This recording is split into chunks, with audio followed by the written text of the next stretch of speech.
I'm Alex Larson, dietitian, Ironman finisher, and host of Endurance Eats, the podcast where we break down the science of endurance nutrition and turn it into clear, practical nutrition advice to revolutionize how you think about fueling your body. So grab a seat, or keep moving if you're out training, and let's get started. Hello, welcome back to the Endurance Eats podcast, where we fuel your passion for endurance sports. Today, I have the pleasure of having Serena Bishop Gordon on the show. Serena has a profound love for cycling and an unwavering dedication to uplifting women. She races gravel and mountain bikes at an elite level, finding joy in racing in beautiful places surrounded by incredible people. Beyond racing, her mission is to share her passion for cycling and create a transformative experience through Special Blend Gravel Camp. It's a place where athletes develop cycling skills and find empowerment and inspiration. Serena's commitment to elevating women in sports and life is steadfast. She firmly believes inspiration flows both ways, and we can all achieve more by operating from a place of abundance and uplifting one another. Serena lives in Bend, Oregon with her husband, Ben, and their pup, Piper. And she also was a client in my one-on-one nutrition coaching program in 2024. So we will also talk about her experience and how it has transformed her cycling. Here is Serena Bishop Gordon. All right, Serena, welcome to the podcast. Thank you so much for being here today. Yeah, thank you for having me. I'm excited. I'm excited for our conversation and share some of my experiences. Yeah, I'm such a fan of you and what you do in the cycling sport. Were you into cycling as a kid? Like, how did you get into this? I had a banana seat bike when I was nice. a kiddo, but no, I was not a cyclist when I was a kid.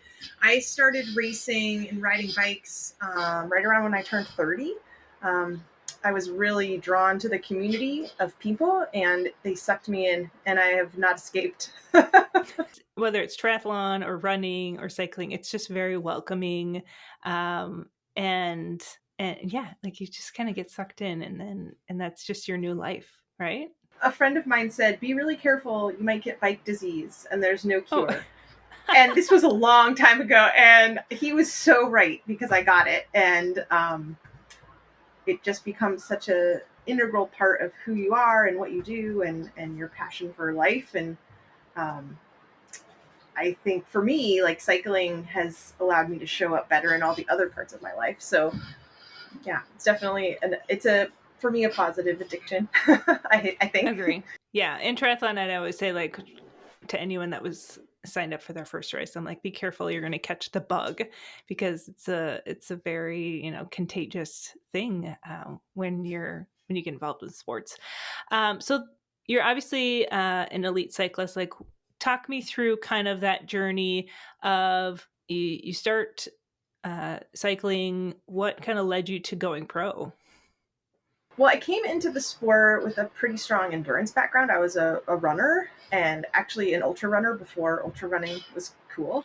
But a long time ago. And I just started racing on the local level. And then I live in Oregon, so through the Oregon Bicycle Racing Association, and was doing well, just like kept catting up, moving from the lower categories up to the higher categories. And then went to age group nationals in mountain biking in Sun Valley, Idaho, and won that national championships. And that was sort of the launching pad that I needed to be like, oh, now I'm a pro, and you can register for the pro categories. And that allowed me to race on a more national level. I had some really amazing folks that helped support me really early on, and that allowed me to connect with folks from, at the time it was Live Giant, but now Live Cycling, which is a cycling brand that's really for women by women. And I raced with the Live program for about 10 years. And that was really a way for me to just gain exposure to what it meant to be a professional cyclist. And there's so much more than arriving at the start line and racing as hard as you can. There's so many logistics. There's representing a brand. There's showing up for your teammates and your sponsors, and juggling all that with a full-time job, and it was an awesome journey, and it ebbed and flowed in regards to my trajectory. I mean, nothing's linear, right? Like you can say, oh, I turned pro and then it was just this straight shot to the moon, and it certainly wasn't, but it was and it continues to be such a learning experience, and cycling was a gift that I didn't expect. I never set out to be like, oh, I'm going to be a professional cyclist when I grow up. And I think as a result, every step on the journey has just been so full of gratitude. And when it hasn't been, it's I've had to stop and recalibrate and sort of rediscover my why along that path. Because for me, if you aren't loving it, then there's no reason to do it. And I think that's one of the reasons I've been able to stay in the sport for so long. I'll be 46 in January, and a friend of mine said the other day, we just can't believe how much you still love bike racing. Because they raced with me, 10 years ago and have kind of moved into different parts of their lives, and I'm still doing it. I feel like with endurance sports, like age is just a number, because there's some really incredible, especially cyclists in their like 40s, 50s, and even 60s. Like they're still rocking it. It's honestly so impressive. So when it comes to, your nutrition in your earlier on career, can you talk about your approach back then? And like, did you have any misconceptions about fueling for performance back then? I don't know if I had any conceptions, any idea of what it meant to fuel for performance, to be totally honest. Coming from a running background where if you took a bottle of water on a 3-hour run, like people kind of looked at you because you could train your body not to drink and train your body not to eat. So I entered cycling not understanding the idea of your body needs fuel in the tank to keep going. And I would very often not eat anything on a 4-hour ride, just take water in my bottles and then get home and just feel horrible. The last hour of a ride was always a slog home. It just felt like no matter if it was downhill or uphill, it felt like a giant hill because you were just trying to make it home. You had no energy in your body. And then during a race, I might take a gel an hour because on the back of the package, it says, take this gel every 45 minutes.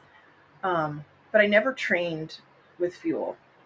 And I think as industry started talking a little bit more about fueling, I would eat a little bit more or stop at the cafe and get a cookie in the middle of the ride. But it wasn't until a few years ago that I recognized, I think part of it was my body was changing as I got older. I wasn't as resilient. I wasn't recovering as well. And so I started adopting some better fueling habits. But I think things really came to a head about a year ago where I was like, I'm training so hard. I would never miss a workout, but I'm skipping meals. I'm not prepping my food for the rides. I'm coming home and opening the pantry and eating an entire bag of chips. We all have been there. And I haven't planned anything. I'm not eating breakfast. And so I recognized that cerebrally I thought I knew the steps I needed to take to improve my overall nutrition, both on and on the bike, but I didn't trust myself to execute those things. And I'm also a cycling coach, and I would tell my athletes and share with them things that I had read and learned. This is what proper fueling might look like for you during your ride, or make sure you're having breakfast, lunch, dinner, snacks, but I wasn't doing it. So I reached out to you, Alex, and we had an interview or onboarding call, and I was just so excited by your approach of we can work together to accomplish these goals. And it didn't feel like, oh, you've really been doing it wrong, or oh, you're so far down the wrong path, there's no coming back. It was more like, okay, this is great. Like, this is a project and this is a process. And it's similar to the way that I would approach coaching an athlete, right? Like, we're here now and this is where we need to go. And we're going to lay we're going to lay out a plan. You'll see progress in each step of the way and also feel like really in control, which is important to me. And I think a lot of people that there's a lot of control around food. And so when you feel like you're in control of your progress, and it's really empowering. And so you connected me with Mary, and I worked with Mary for 3 months, and it was awesome. And it sounds cliche, but honestly, it's changed my life. I think one of the powerful things about the program that you've developed and working with Mary is that it's not, oh, we're going to write you a meal plan for the rest of your life. We are going to give you tools so that you can learn and then go out on your way. And that doesn't mean that you're never going to need support. It doesn't mean that you're not going to slip or you're going to fall off the wagon and you need to crawl back on, but you have those tools and support system. I want to go back to when you were talking about how you would give advice to your coaching clients, but you wouldn't take it yourself. And I find that's so true. Actually, Mary and I were just messaging back and forth about that, where we were giving each other advice, and we're like, it's so easy to just give advice, but then not follow it yourself. And I just find that so interesting about like just human psychology, because even for myself as a dietitian, I've talked about this on Instagram where I was like, I'm getting back into training and I'm looking at my fueling and going, ooh, this is kind of subpar. And I teach this for a living. But it's not about the knowledge, right? Like so many people think like, oh, if I just listen to more podcasts, or if I do more reading, or if I, search more on the internet, I'll find the answer then everything will click. But it's really about actually taking the advice or the information and applying it and practicing it and taking action and doing it. And it's about behavior change, right? It's about actually changing your behaviors. And so I did talk with Mary a little bit before we jumped on this episode, and I was like, talk to me about Serena. I was like, what things like stick out to you? And she said, she was really fun. She goes, Serena is just a rad girl. Like, we just think you are just the coolest. And the thing about you, Serena, is you came in and you really trusted the process. And I will say, I do remember you and I talking on that call. So for any athlete that joins our program, you first fill out an application. I review that, and then I send you an invite to book. It's about a 45 minute call with me. And I take that call and really visualize what it would look like for you in our program and what we would do to help you. And I just remember being so excited about you because I could just see the potential for you to just have this, like you said, life-changing moment, because you would have this newfound energy. You would see performance improve.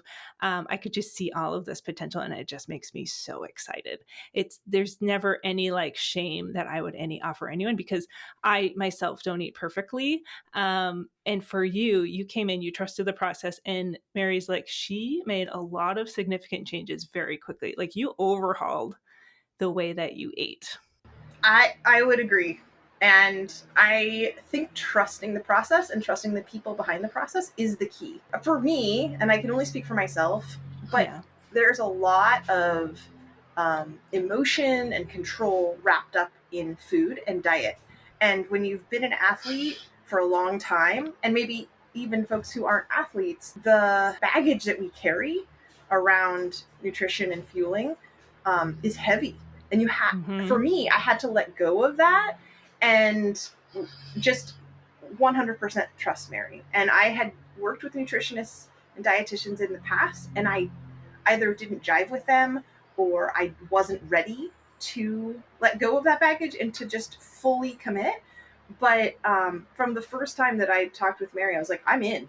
And she was supportive every step of the way and continues to be. I'll text her every once in a while.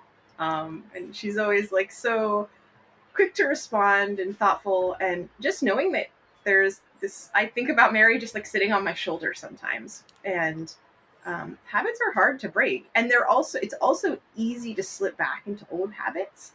And I think having the meeting notes that Mary prepared after each time we met, having screenshots of things that we went back and forth on, those are really good reminders.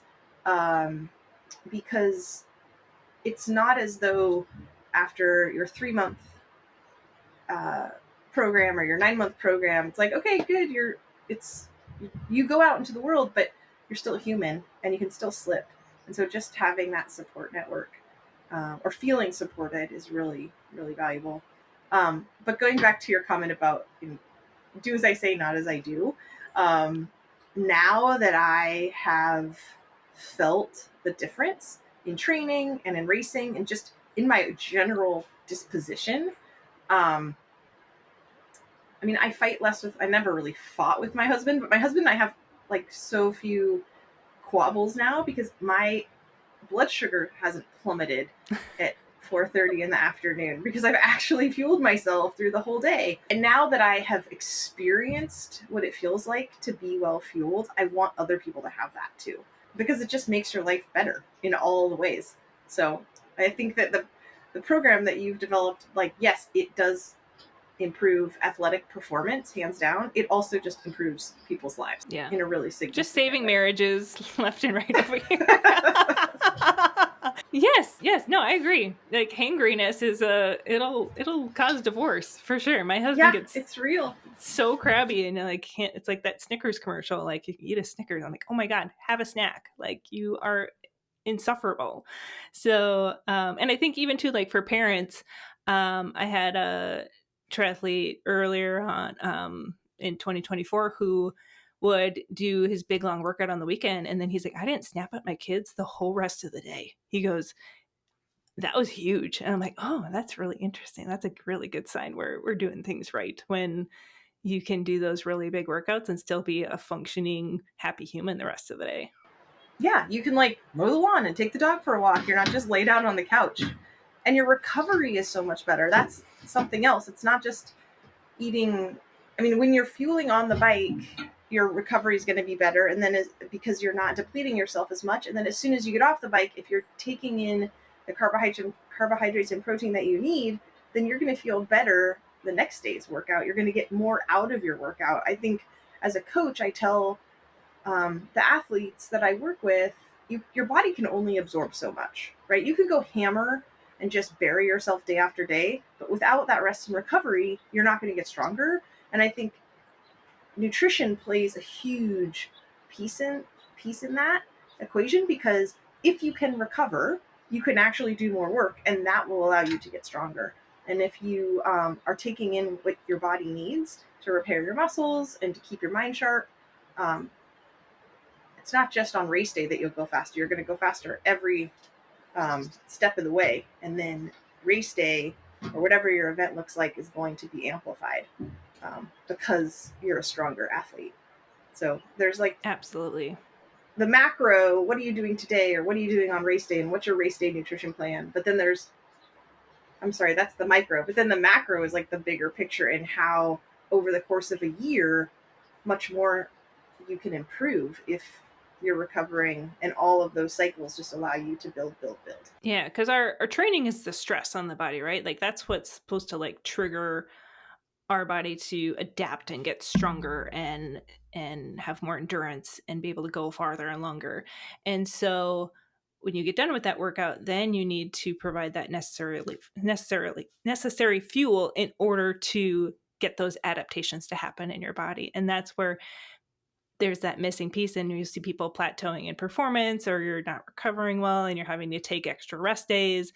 And so if you can really hone in on that recovery nutrition, it's the sky's the limit. Like and there's this theory where people are like, oh, if I don't fuel my workouts and then I fuel well in my race, like my body's just going to like perform so much better on race day. And I'm like, no, that's the wrong way to think about it. You want to fuel these workouts really well, one, to like obviously train your gut to be able to handle the fuel on race day, but also so we can see bigger gains during training, and then it's almost easy to PR and podium on race day, right?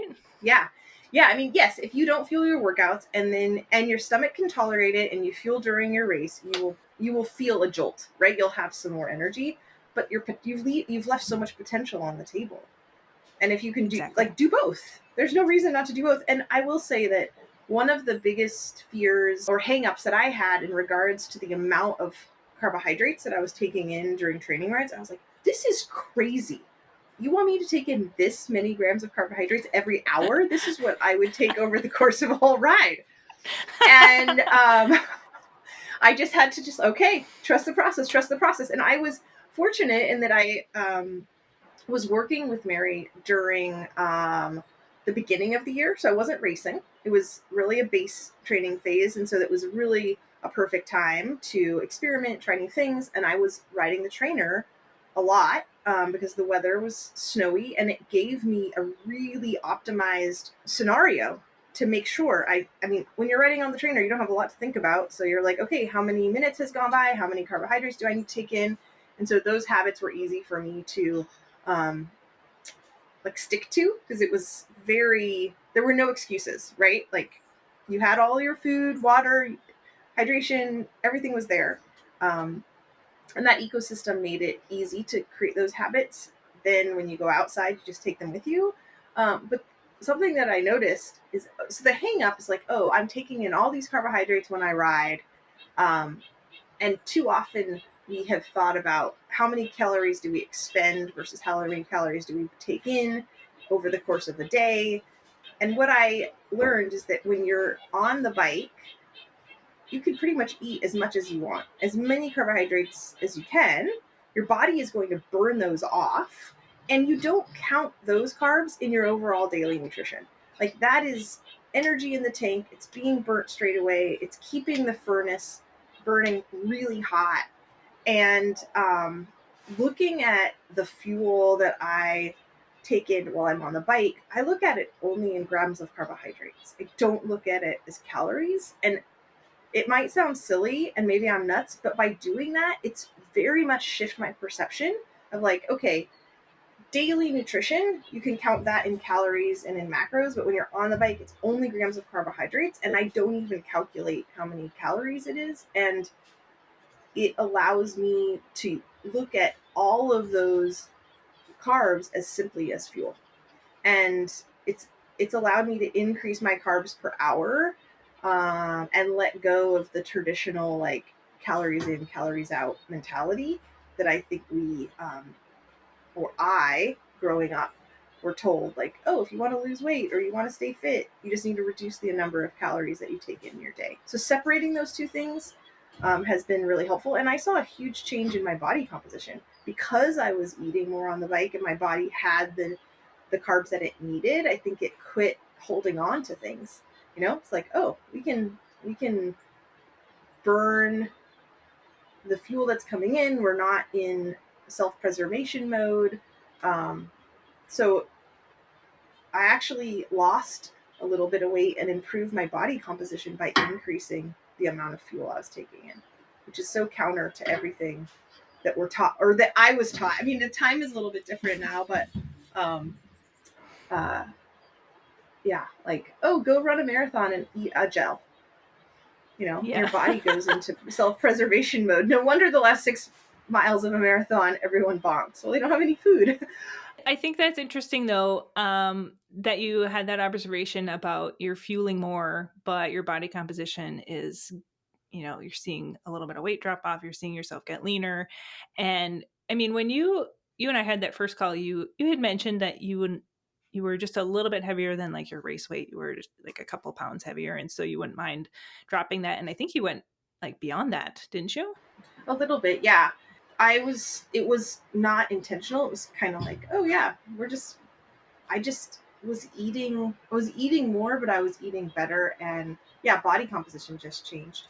So, and then, you know, when I was in the height of the race season, I was probably like 2 or 3 pounds lighter than I am now, but also understanding that you can't stay at quote unquote race weight all the time, and that's okay. Mm-hmm. And you have to, just like you would periodize your training on the bike or um, in the pool or with your running, you need to do the same with your nutrition, because if you try to stay on that razor's edge all the time, like your immune system is depressed, all of those things. And I never felt like I was on the edge. I always felt strong and but I could see if that if you keep dropping, you end up losing power and strength Yeah. and Yeah. motivation and Yeah. all You of it. definitely need to keep an eye on it at that point. Cause for you were doing a lot of high volume riding. And so I have just a few months ago had an athlete who was getting too lean, and so we had to get really creative and finding ways to get more calories in her so she could maintain that weight, because it was getting a little worrisome. And I mean, I think it was like 3,000 to 3,200 calories she was eating every single day. I mean, it was like a full-time job for her, but I mean, she was training like 18 hours a week. I mean, it's a lot. So you have to kind of be in this mindset of like, I have to get this fuel in order for me to meet my goals as an athlete, right?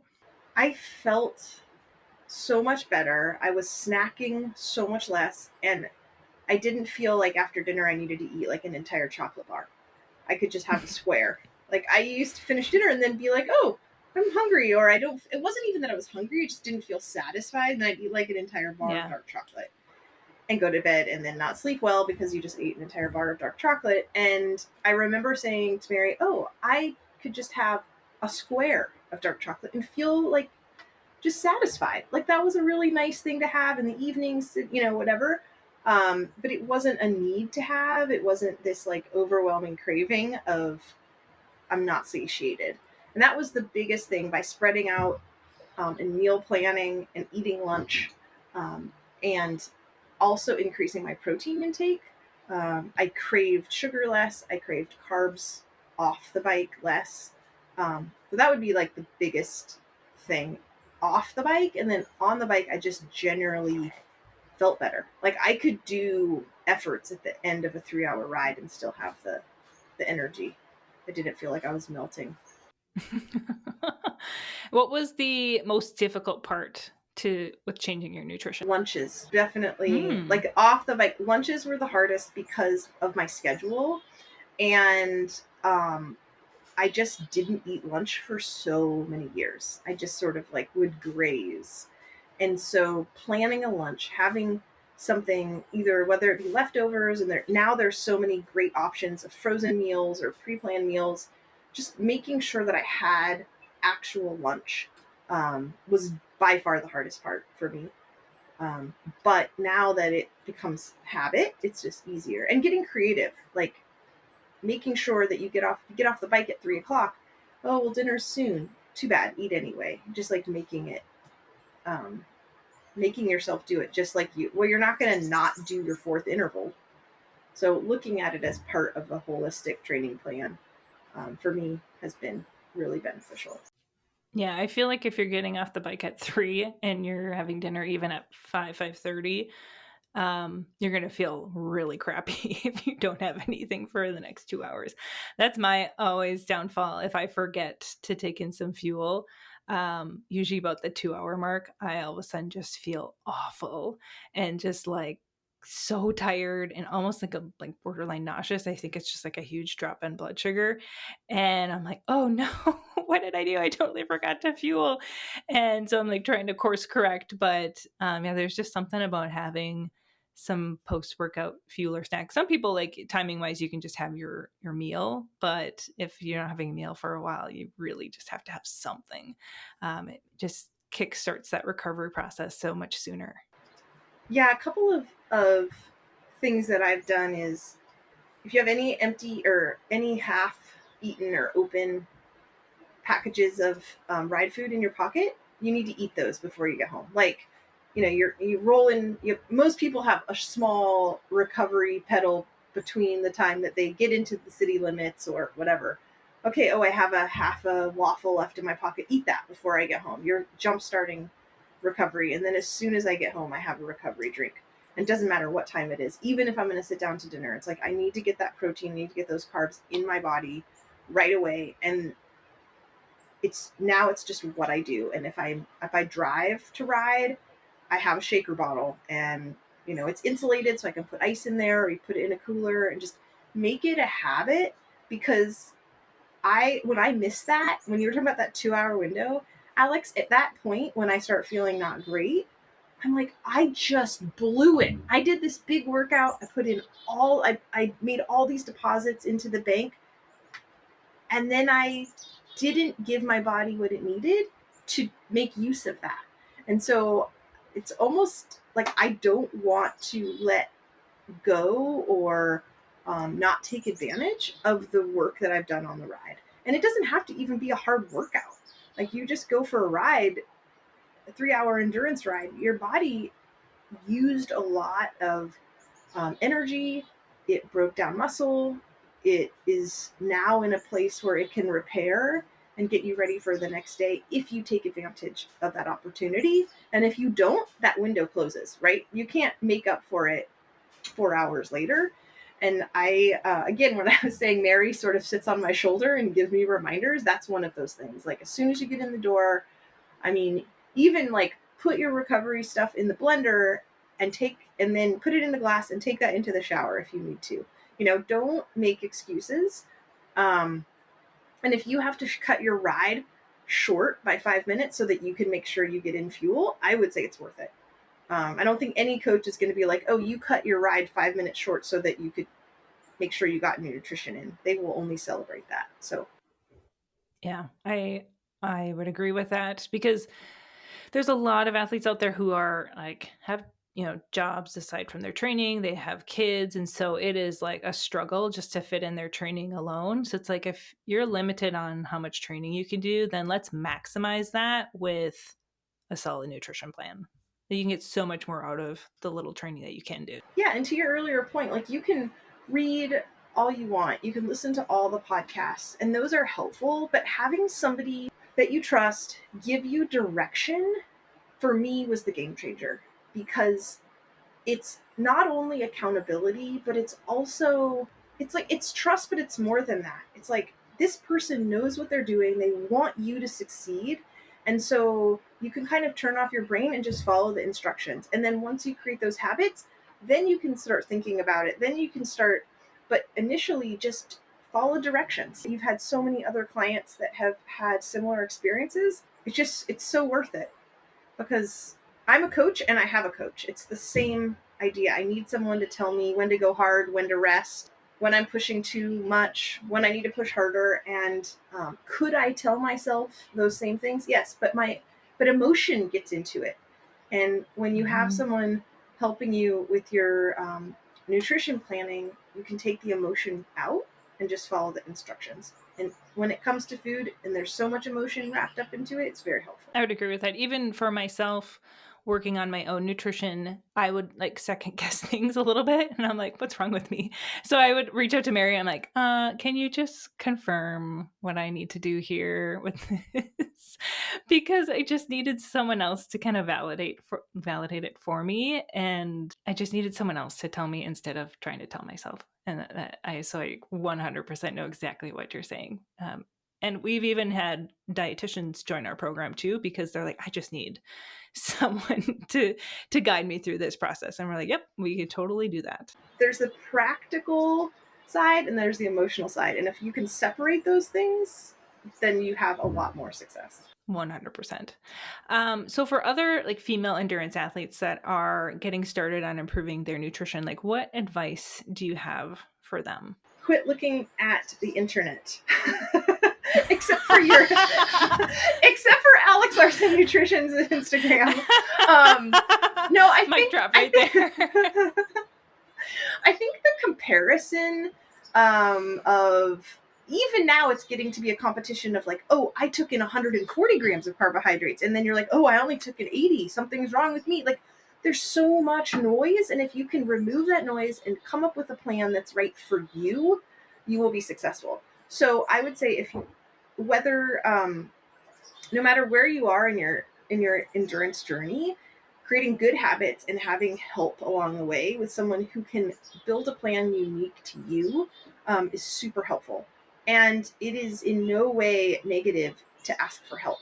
Like, we all need help, and that's why people like you exist as a dietitian. It's why people like me exist as a coach. Like, we are here to support other women in sport, and we are excited. Like, you're excited to help people achieve their goals, just like I'm excited to help people achieve their goals.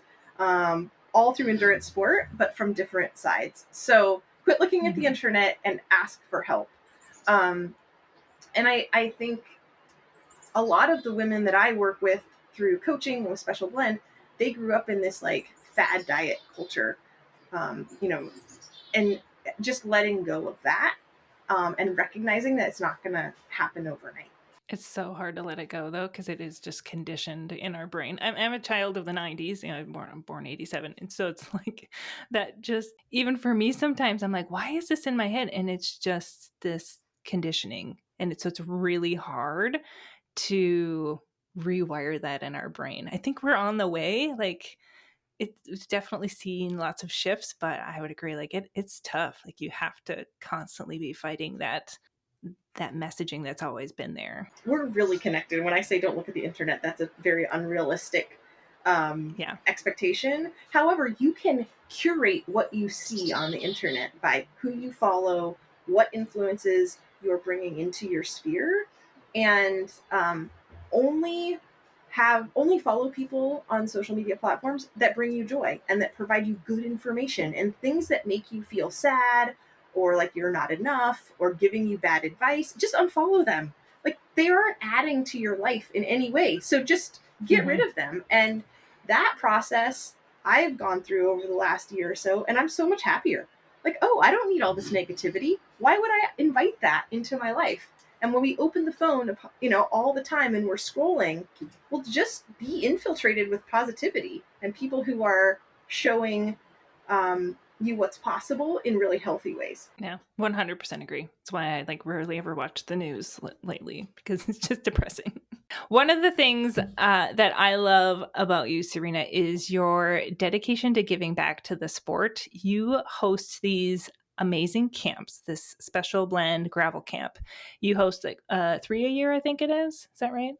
Yeah, but we are increasing the number. Yeah, we're growing. Oh, okay. So, Yay. yeah. And I'm going to make sure I include the links to your camps in our show notes as well. And I am really honored that I'm going to be at your spring camp in Oregon. I don't get out much. Like I do not travel much. So it's going to be a really big treat for me to go solo without my kids. And I've never been to Oregon, so it'll be my first time. And I'm going to speak to the group on nutrition, be like the camp's resident, like dietitian expert, but also bringing my new gravel bike with hopes that in 3 days of riding, you and your expert coaches will teach me the ways of gravel, because I know nothing. I've always been a pavement girl. So my motivation this winter on the bike trainer is to just purely avoid embarrassment at camp, especially on the climbs, because I'm historically really not a great climber.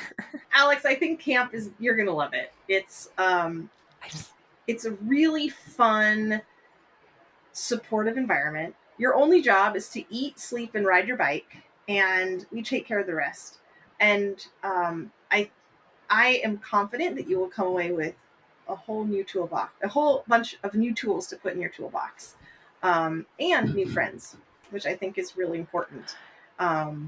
As you get more into gravel and you want to potentially go to different events, or you've local events that you want other people from elsewhere to come and visit, you're going to be making these connections and relationships. And I think that it's great to get into a sport, but it's even better to stay in a sport. And so how do we create a community that allows for those interactions that continue once camp is over? And that has been one of the biggest gifts from camp, is seeing these relationships and skills blossom in people that have come to camp. And we have a lot of people that come to camp more than once too. So you'll meet people who have had the experience and have decided to come back. And we're so excited to have you as, quote unquote, our resident dietitian for the week, and share some of your knowledge with the campers. We've seen huge changes in, riders, how they feel on day one, and then riders, how they feel on day 3, just because we're helping them understand the power of fueling their rides. And it's been mind-blowing to see the changes. And I'm really excited to have you there with all of your expertise and show you Oregon, because it's going to be beautiful. I cannot wait. I cannot wait. I'll be really nervous for like so many reasons, but I'll be mostly excited. I don't like get out very often. And so the idea of meeting new friends is really exciting. Hopefully I'm not like a weirdo and socially awkward because I really don't get out that much. I like live in this little hole in the woods of Minnesota. And so I'm just so thrilled to be able to join in, and hopefully I can make it a regular thing. My husband and I had an agreement that like I will go on this trip solo and then he's going to go snow goose hunting in March with his buddies.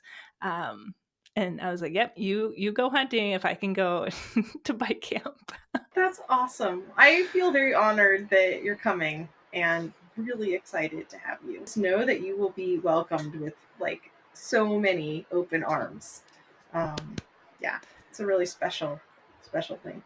I'm so excited. All right. Well, Serena, my team and I, we adore you so much. Your mission is inspiring. I love that you took the leap with your nutrition and it has been such a worthwhile experience for you.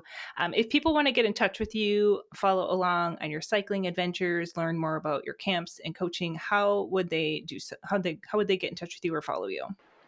Yeah, so you can follow me on Instagram at Serena BG or Special Blend Gravel, and or look at specialblendgravel.com. That has all the information about our upcoming camps, clinics, activations, and really just what we're about. And yeah, if you have, I'm very good at responding to DMs. It's like on Instagram. So if you have questions or you want to get in touch or learn more, that's a great way to get in touch with me initially, and then we can, yeah.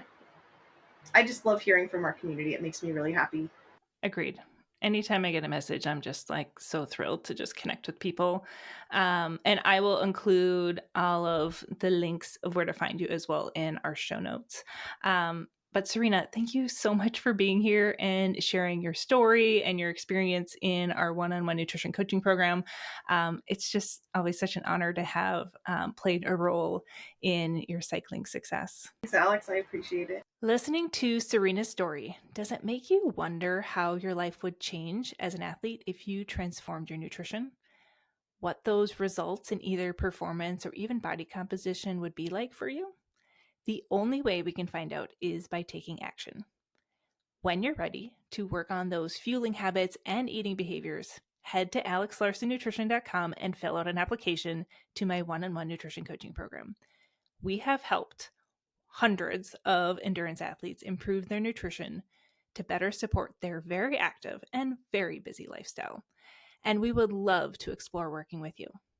Head to the show notes for more details about the one-on-one program. And I hope this episode offered you some new inspiration. When it comes to nutrition, it's all about finding what works best for you. I'll see you soon in the next episode.